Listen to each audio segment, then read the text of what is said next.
Biarpun etnis Tionghoa, tapi tetap kita orang Indonesia.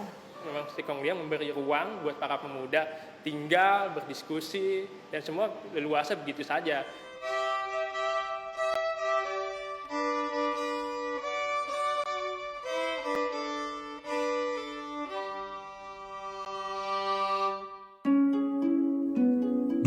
Oktober 1928, lebih dari 700 pemuda berkumpul di rumah ini, di Jalan Keramat Raya nomor 106, Jakarta, untuk menghadiri Kongres Pemuda kedua. Pemilik rumah tersebut adalah seorang warga keturunan Tionghoa bernama Si Kong Lian. Bangga pasti bahwa rumahnya engkong saya jadi museum, bangga sekali. Gedung Keramat 106 itu dibeli oleh kakek saya, dan mula-mula awalnya dipakai buat kos-kosan dari anak-anak Stovia.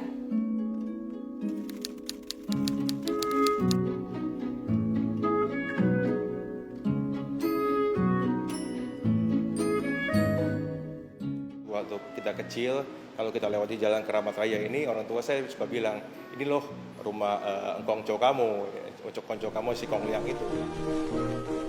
Di tahun 1920-an, sebuah plang bertuliskan Langen Siswo pernah berdiri pada bagian depan rumah kos di Keramat Raya nomor 106.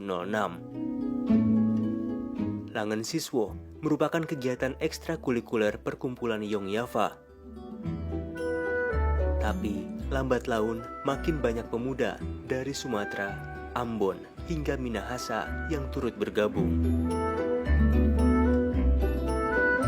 Beberapa tokoh pernah terkos di sini, terutama Ketua Kongres Pemuda kedua, Sugondo Djoyospipito. Terus ada Muhammad Yamin yang merupakan perumus naskah atau ikrar Sumpah Pemuda. Yang berikutnya merupakan salah satu pentolan Partai Komunis Indonesia, Amir Syarifuddin pernah kos di sini, dan sebagian yang merupakan para pelajar dari Jawa, dari Sumatera, dari Minahasa, dari Ambon seperti Johannes Salimena pernah kos di sini.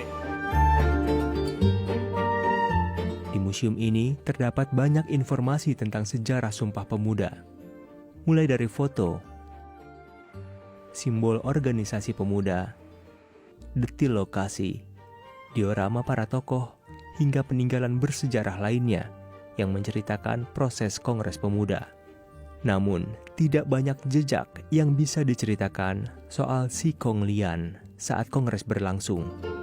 Si Kong Liang itu memang sepatutnya hanya menyediakan tempat, menyediakan sarana yang ada buat para pemuda-pemuda. Belum ada gambaran rinci bagaimana apakah Si Kong Liang ikut waktu Kongres Pemuda ikut ngeliatin, itu belum ada data-datanya. Bukan hanya pihak museum, keluarga pun tidak mempunyai informasi soal jejak Si Kong Lian saat Kongres berlangsung. Nggak pernah dengar si engkongnya itu ada di mana gitu. Nggak pernah. Si Kong Lian sendiri sehari-harinya tidak tinggal di rumah yang kini jadi museum tersebut. Pria yang berprofesi sebagai pedagang kasur itu tinggal di rumah lainnya di Jalan Senen Raya, tak jauh dari rumah Keramat Raya 106. Kini rumah tersebut dijadikan tempat praktek generasi keturunannya yang berprofesi sebagai dokter. Ini adalah kamar Si Kong Lian. Hidup dan meninggalnya di kamar ini. Bukan di rumah sakit karena stroke meninggalnya tahun 54. Di museum tidak ada satupun foto Si Kong Lian yang terpasang. Pihak museum berdalih selama ini tidak mendapat banyak informasi terkait Si Kong Lian. Beberapa informasi dan foto-foto yang selama ini beredar di internet pun tidak akurat. Apalagi generasi keturunan Si Kong Lian baru mendatangi dan memberitahu pihak museum pada tahun 2018 lalu bahwa mereka adalah keturunan langsung dari Si Kong Lian. Beberapa foto yang memang pada saat itu banyak beredar di internet, itu informasi cukup menyesatkan. Karena apa? Karena memang yang mereka publikasikan itu bukan Si Kong Liang. Parahnya malah ya foto yang dipublikasikan itu foto pengusaha salah satu bank ternamaan, yaitu Lim Xiaoyong. Kesalahan fatal soal sosok Si Kong Lian di internet itulah yang akhirnya membuat generasi keturunan Si Kong Lian mulai bergerak tahun 2018 lalu. Itu saya juga searching di Google, masukkan kata Si Kong Lian, foto yang keluar tuh sama sekali bukan foto Si Kong Lian yang benar. Kalau kita baca-baca di media online, nama Si Kong Lian itu disebut, tapi tidak banyak yang mengetahui siapa itu Si Kong Lian. Ya.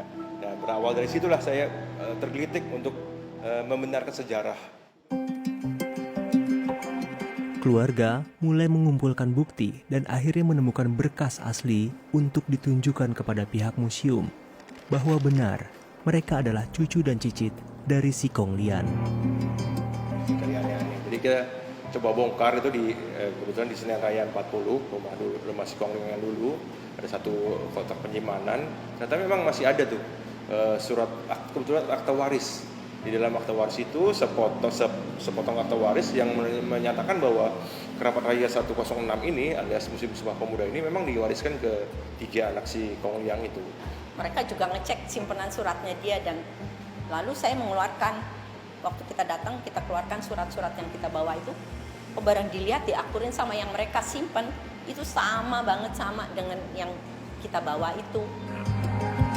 Pihak museum menyatakan di Badan Pertanahan Nasional atau BPN, sertifikat bangunan Museum Sumpah Pemuda masih atas nama Si Hok Lian, salah satu anak dan ahli waris dari Si Kong Lian.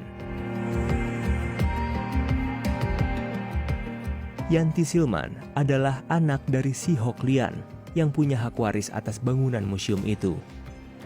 Yang terakhir kita tahu dari ayah, Si Kong Lian berpesan bahwa rumah itu jangan dijual.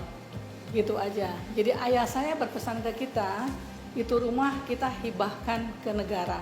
Ya, tujuan awal sebenarnya memang saya ingin meluruskan sejarah bahwa inilah foto Si Kong Lian asli. Nah, ternyata memang di museum ini belum ada foto Si Kong Lian yang salah maupun yang benar. Apa ini sebetulnya untuk sejarah?